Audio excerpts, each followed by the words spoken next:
down here. I'll go down. For the time being, nails and string, or just a nail. Just get a nail and hammer it in here. Way all the way out. Yeah. Will it be? Okay, so I'm going to be sitting at some point. Yeah.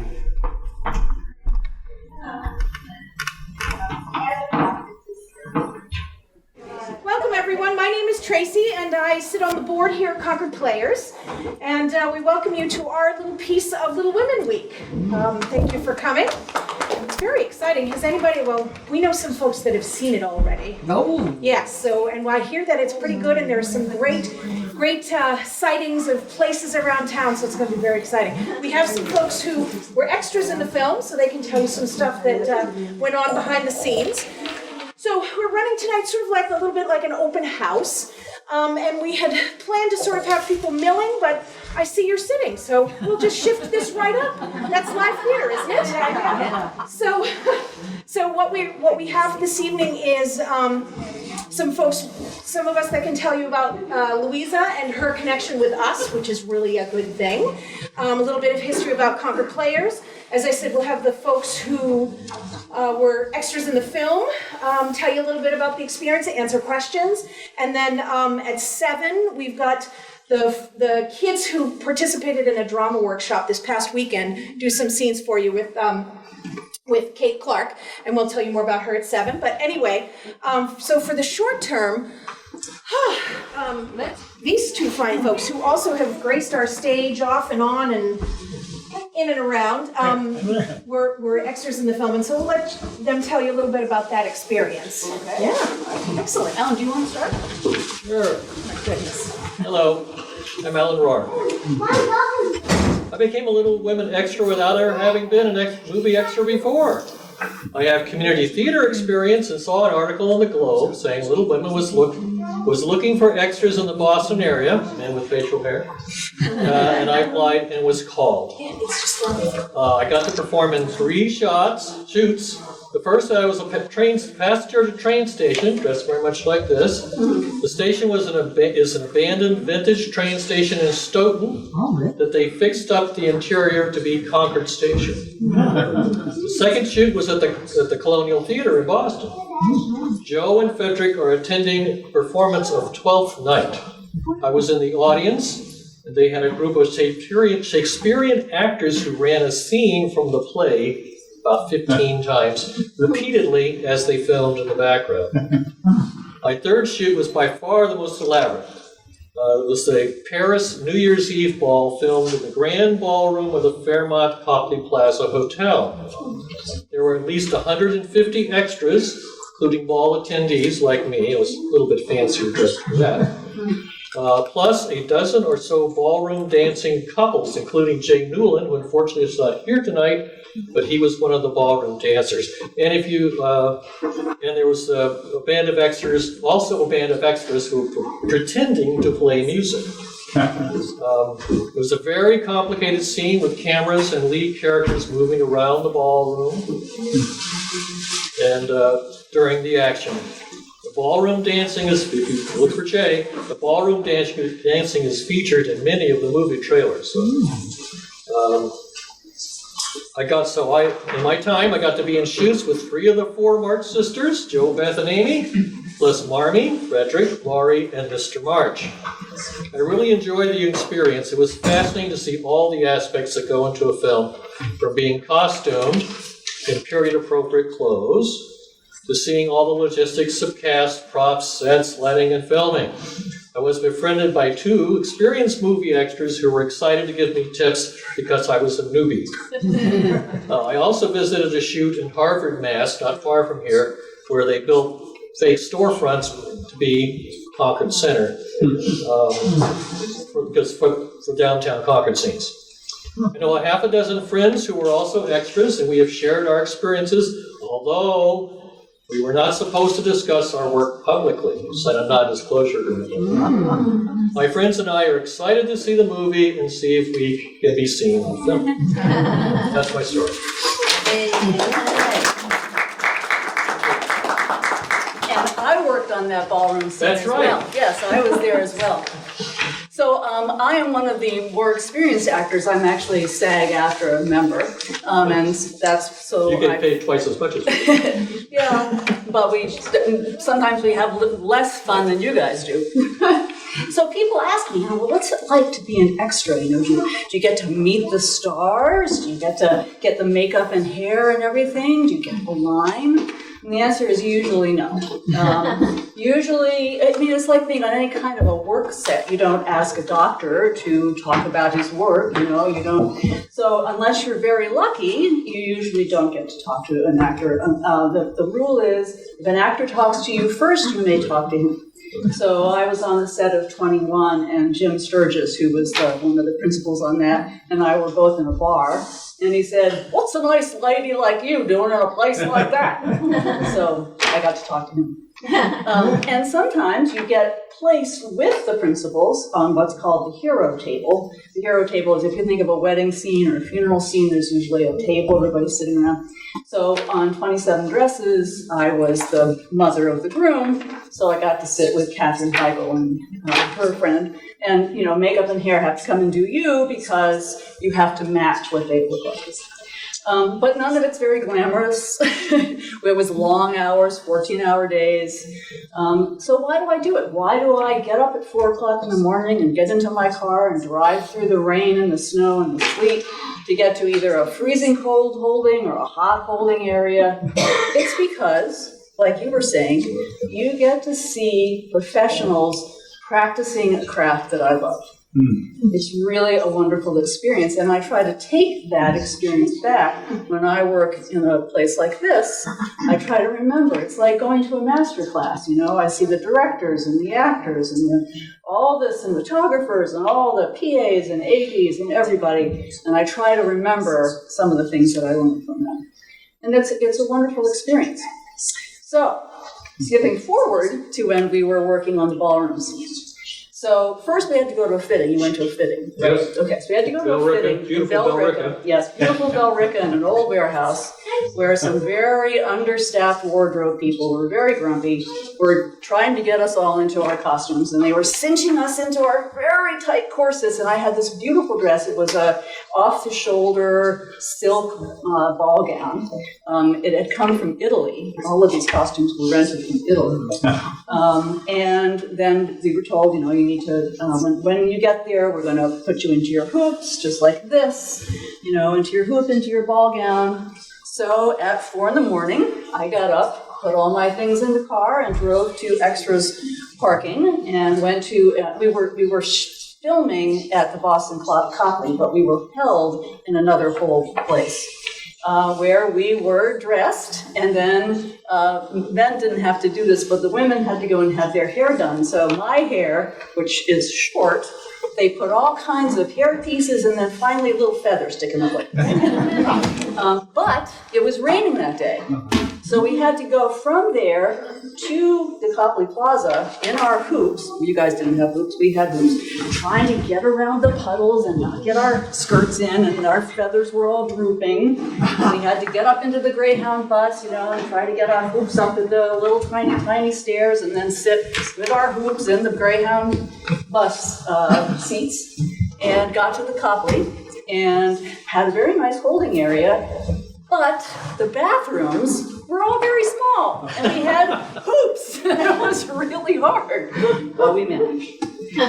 So then they brought us into the ballroom, which was set, and I was paired with another gentleman who was about my age, and our action was to cross through the scene, land, watch the dancers, chat, but only pantomime, you can't make noise, and then cross again, and then stand. It's all very carefully choreographed, and you have someone assigned to you that tells you when to do what you're supposed to do. Because you do it like 5 or 10 times. More than that sometimes. Yeah, sometimes 10 or 15 times. Right.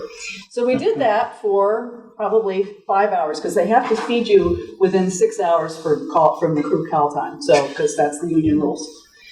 Then we had lunch. I forget, did we have lunch there or did we? No, we didn't. They didn't take us. Did we go back? I think because they had this secondary, less grand ballroom. Yes. Which is where we hung out. Which is where and that's where the food. That's where the food was. And the food wasn't great, which was good because my corset was too tight. I wouldn't have been able to eat anyway. And then more of the same. We were there for a good 12 hours. Oh yeah, long day. And Jay, who works here, who's actually the president of the Concord Players, is a dancer, and they were dancing, as Alan was saying, it was a very beautiful choreographed dance that they were doing in a big circle while the two principal actors were having this love scene. And they danced for a good 12 hours. It was a long day to be dancing. Well, early in the dancing, they did it to music, which was not the final music, That's right. but later they danced to no music at all. Right, They it were was just recording sound, so they were like dancing right. to their brains. Right. So the music they were dancing to originally was sort of Fiona anachronistic. Apple. Yeah, it was anachronistic, and I thought, is this the music that I'm not Well, going they said the music had not been written yet, but it was this was the rhythms that they were going for. So then we had to go back to the other holding, take off all of our frou-frou clothes, give them back the feathers and the hair pieces and all that, and then go back to our cars at Extra's Holding, and that was the end of that day. So did we get to meet the stars? No. They were doing their thing, we were doing their thing, yes. We saw them, but they were having a very serious love thing going on, so we weren't part of that.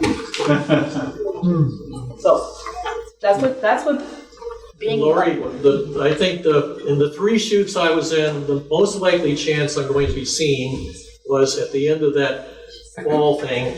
I walk across the ballroom stage and Lori comes out into the dance floor with a glass of champagne and throws it up in the air, and I'm like standing right behind her. great. So I'm looking for that scene. But here's the thing to know. Never tell somebody you're in a movie until you see the movie yourself, because for all you know, that scene's going. Yeah. But you can hope. You can hope that you're seen. So, but it was fun. It was definitely fun. We had the experience, so. Yes, it was definitely fun. And I continue to do it because I think it's fun. So, Good. that's it. How did you get cast? What's the casting happen? So this Procedures. was done by Kendall Cooper, who actually usually casts things in Washington D.C. And she had been asked, I think, by somebody to come up. I think maybe the director had worked with her before. I'm not quite sure. Usually it's Boston Casting or CP Casting. Those are the 2 big casting companies in Boston. If you want to do it, go to bostoncasting.com and put your name in. Or it's cpcasting.com. There was an article in the Boston Globe with a picture of Meryl Streep, and it said they're going to be looking for extras in the Boston area for Little Women. So and they had the website. You went to their website, and then there was a thing to fill out, and they specifically mentioned facial hair. So I said that.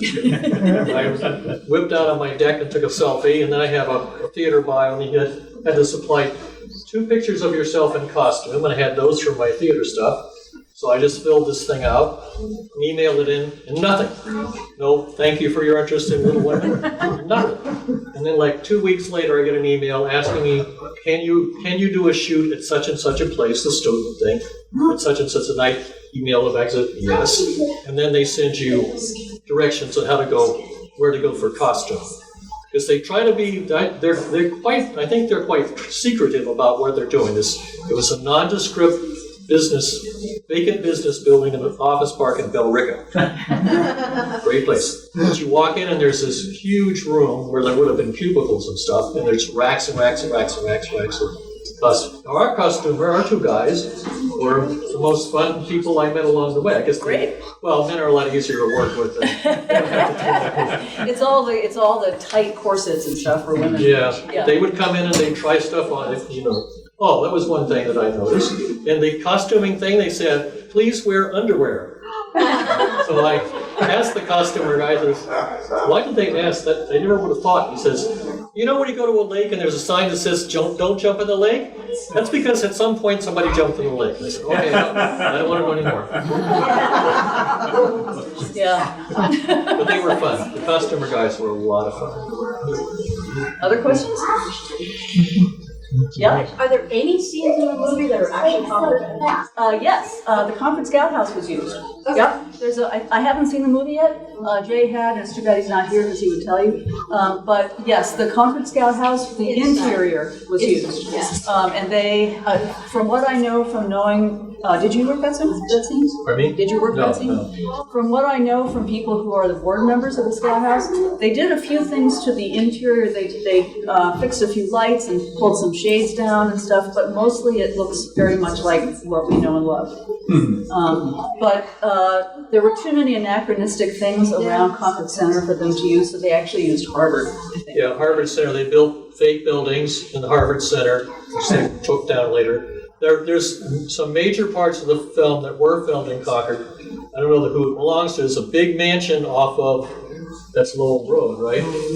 There's a big mansion, that's the Lawrence Mansion, and on that site, they built a full-size replica of Orchard House. Right, a facsimile of Orchard House. Facsimile of Orchard House. I don't know if the interior, so. It was, yeah. I mean, people who work at Orchard House said they came in and they took lots and lots of pictures of all the different rooms. But then the people who work at Orchard House said, well, then we went in and that wasn't in the right place, and that wasn't in the right place, and how come?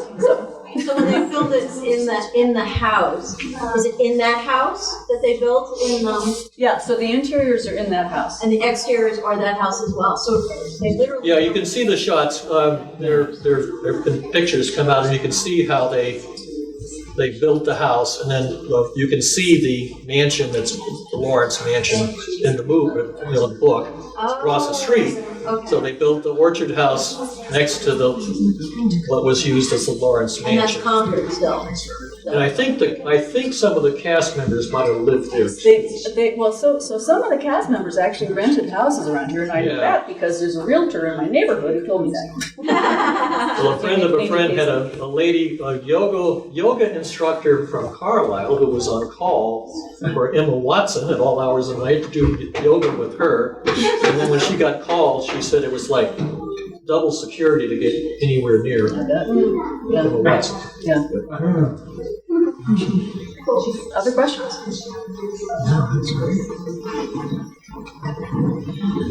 I just want to mention that New York was actually in the city of Lawrence. Yes, New that's York right. Street, yeah. That's right. They used Lawrence. Silly Hope, I had friends who were in that. She was a Yeah, I horrible, was in 3 scenes also. nasty day. One of them the same as yours. Okay, Yeah, that's right. and it was a horrible day. You got my sympathies. I was glad I did indoor shoots. Outdoor shoots are no fun. They didn't have enough room for the cameras and stuff. There's that, and also there's anachronisms of the lines and stuff outside and that kind of stuff. They can't take those out? That's Photoshop. Well, apparently not. Computer. Yeah.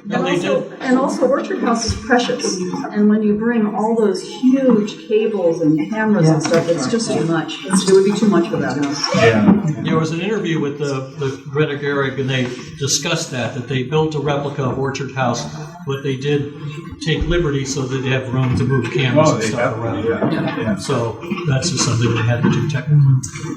There was a movie shot here a long time ago called The Proposal with Sandra Bullock, and the film company rented a mansion out on the North Shore that was actually owned by the Hood family. The Hood family had 2 houses on one property, so the Hood family moved from their big house to their small house, and the movie company moved into their big house. And the Hood family was very upset because all kinds of things got dinged, and it was a big mess. So it's when a movie company comes in and moves into your house, be careful because a lot of things can go wrong. But I think Orchard House is just so precious that they probably didn't want to take chances. So our folks from the drama workshop are going to do a couple of skits for you, some readings that they've been working on. And when that's done, come over just to the other side of the lobby where we've got some gingerbread and hot cider. We want to tell you a little bit more about Louisa and the Concord players. And you can mill around, and the folks who were in the film will be here too, so they can answer questions and all that good stuff. But so yeah, that's how we'll flow. And my connection to Little Women was in 1992. I played Joe, which was great. I absolutely loved playing that role. And then the last production of Little Women, which is actually on view over there on, I believe It's it is. on some dead screen right now, but On dead screen right now, but it will be kicked back into gear at some point. I directed that particular production, so it's very near and dear to my heart, this particular book.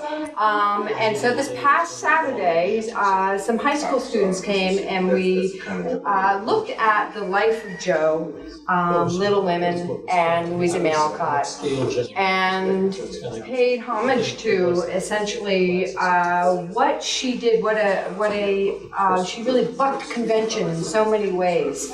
And we explored, the students and I, and my sister Maura, how she really celebrated the work of women in a way that was unusual. The fabric of the society was held so closely by the women that had stayed and held the communities together for the most part. And then at the same time, recognize the constraints that women felt at that time.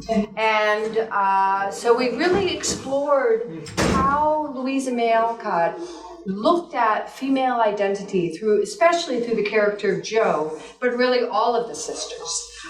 So it was great and fascinating to have this discussion with these young high school students. And then we explored a couple of scenes that we're going to be doing now. Before we launch right into the scenes, however, we have one of the participants of our workshop also has a reading, a selection to do. It's directly from the Little Women book, and she is going to read a selection on Jo's love of acting.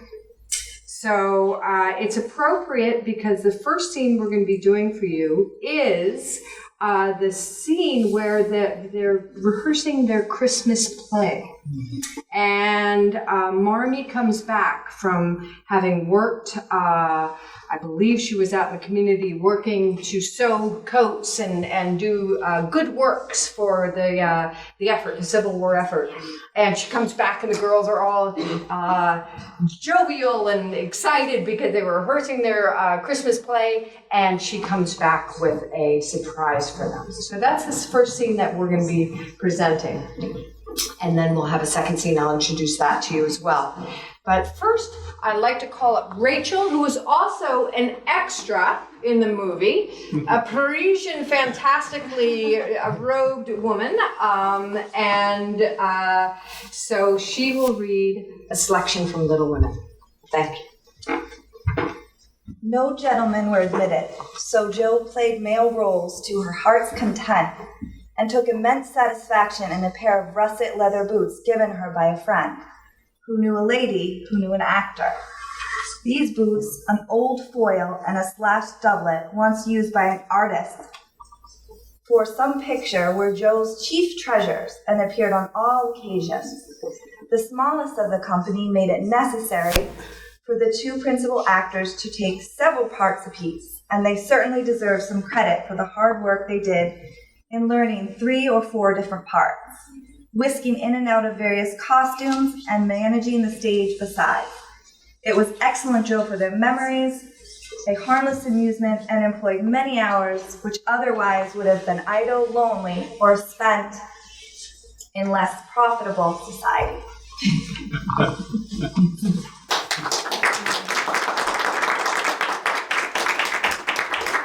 I feel like I'm in the March parlor right now, rehearsing one of our shows, right?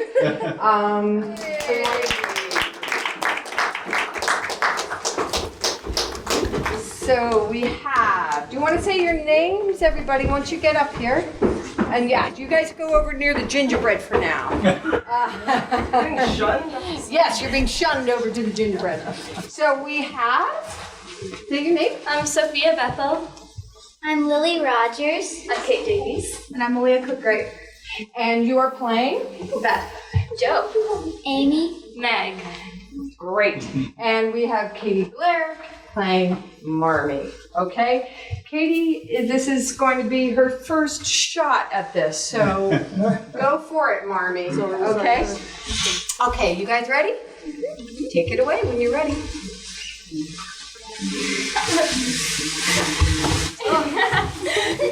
Glad to see you so merry, girls. Marmee, let me take your coat. Oh, thank you, Meg. And here are your slippers. Here's your shawl. Thank you. Rehearsing your Christmas play, I see. How do you like me with a mustache? Oh, I think I like my own daughter better. How was your day? Oh, there was ever so much to do. So many are in desperate want this winter. But here, I have a special treat for you. A letter from Papa. 3 cheers. Don't I wish I could go down south as a drummer in nursery with him. Oh, when will he come home? Oh, not for many months. He will stay and do his work faithfully, and we won't ask him back a minute sooner than he can be spared. Now here, he sends all sorts of loving wishes for Christmas, and an especial message to you girls. Give them all my dear love and a kiss. A year seems a very long time to wait before I see them, but remind them that while we wait, we may work, so that these hard days need not be wasted. I know they will remember all I said to them, and when I come home, I shall be fonder and prouder than ever of my little women. We will. I focus too much on my looks, and I hate to work, but I'll try to change. I'll try not to be so rough and wild. I know I'm selfish, but I'll try to be better. Oh, I miss Papa so much. Oh, yes, dear. We all miss him terribly. I vowed to be what Papa loved to call me, his little woman. But I think that keeping my temper at home was a harder task than fighting the rebels down south. And scene. Thank you, guys.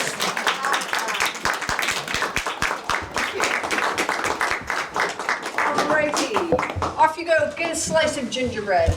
And now we have a scene for you. Come on out, you two. Why don't you introduce yourself? All right, so I'm Liam. Liam, and you are playing? Lawrence. Lori, yes. And I'm Maisie, and I'm playing Joe. so what's happened right before the scene is that our friend here has found a glove of Meg's that actually his tutor, Mr. Brooks, has picked up. So there is a bit of a romance stirring up, and Joe does not yet know about this, and she's about to find something out from her friend Lori. Let's see what happens. Joe, I've got a marvelous secret. What is it? You'll understand soon enough as I tell you. And tell me. How'd you know? I saw it. Where? It's in his pocket. All this time? Yes, isn't it romantic? No, it's horrid. You don't like it? Of course not. It's ridiculous. What will Meg say? You're not to tell anyone. I didn't promise anything. Well, that was understood. I trusted you. Well, I'm disgusted, and I wish you had never told me. I thought you'd be pleased. Pleased at the thought of anyone coming to take our Meg away? No, thank you. You'll feel better about it when someone comes to take you away. I'd like to see anyone try it. So should I. Thank you, guys. Well done.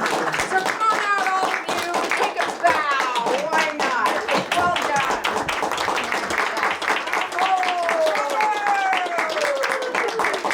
Big bow. Thank you. Thank you very much. So this is all put together rather rapidly on Saturday, but we had a lot of fun doing it. So. Thank you. All right, so I think, Tracy, you're going to take it away with... So please come and have some gingerbread, some cider, and then we'll tell you a little bit more about Louisa May, because we have some exhibit pieces that... So we're celebrating... Oh, yeah. We're celebrating our 100th anniversary this year. Yes, yes. And we connection to Louisa. And we have some stuff on the walls that sort of talks about that a little bit, a little exhibit. We have posters, and we'll tell you some more about that over on the other side. But come on over and stretch your legs and get some cider and all that good stuff. Thank you. That one I read. Doesn't feel like it. They did great. And in all our literature and on our website, we say we trace our roots back to Louisa May Alcott. And the reason we do is that in 1857, Louisa and Anna, her sister, who is Meg in the book, her older sister Anna, were convinced by Frank Sanborn, who was teaching at the time around town. He has a whole story that I'm sure Alan could tell us all about. But anyway, he convinced them that they should put together a little theater troupe, and they called it the Concord Dramatic Union. That poster in the center is from 1858. Wow. And it is, according to the 1950 biography of Louisa May Alcott, the woman who wrote it, whose name is escaping me at the moment, Madeline something or other. Anyway, she says that in 1858, both Anna and John Pratt were in The Loan of a Lover, and that's how they got acquainted and fell in love. So that poster happens to live at the Concord Free Public Library, and they were kind enough to let us take a picture of it and blow it up and hang it on the wall. But that's the play they did together, where they got together. So 1858, Concord Dramatic Union, and they did plays at the high school and at the Athenaeum and at the town hall and all over the place. And they did plays that were original that Louisa wrote, but they did lots of other plays. There were lots of little plays in the 19th century. Louisa was particularly fond of one called Mrs. Jarley's Waxworks, because, and I read it, and some of it is horrible, offends my 21st sensibilities, but she liked it because she could play parts when she was younger, all the way to the time when she was very much older. And she did. So off-tracking, after she was older and not living in Concord, living mostly in Boston, she participated in fundraisers for the Civil War, for the sanitary committee, and for the soldiers, and for bandages, and for whatever. And she said that she would perform up to 9 times a week. So she loved to perform, carried on her whole life performing. But Concord Dramatic Union, 1857, was the start of it all. And that went on till the 1870s and became, which was up there, but it's gone, became the Concord Dramatic Club. And so members of Louisa's family, so Anna married John, and they had children, and their children participated in the Concord Dramatic Club, which went on until we started in 1922. So we're celebrating 1922 as the Concord Players, but it was Louisa in 1857, and then Anna's children, 1880s to 1922. 1919. 22 is when we came into this building. 1919, that then morphed into the Concord Players. So we really do have roots with our Louisa. And because of that, every 10 years, so 1932, on the anniversary of her 100th birth, the 100th year of her birth, the Concord Players decided they would do an homage, and they did somebody's version of Little Women, and decided that they were going to do it every 10 years. Well, World War II comes around in 1842, so they didn't do it then, but it's starting in 1942. Oh my goodness, I'm stuck in it's the skirt. I'm stuck in the 19th century.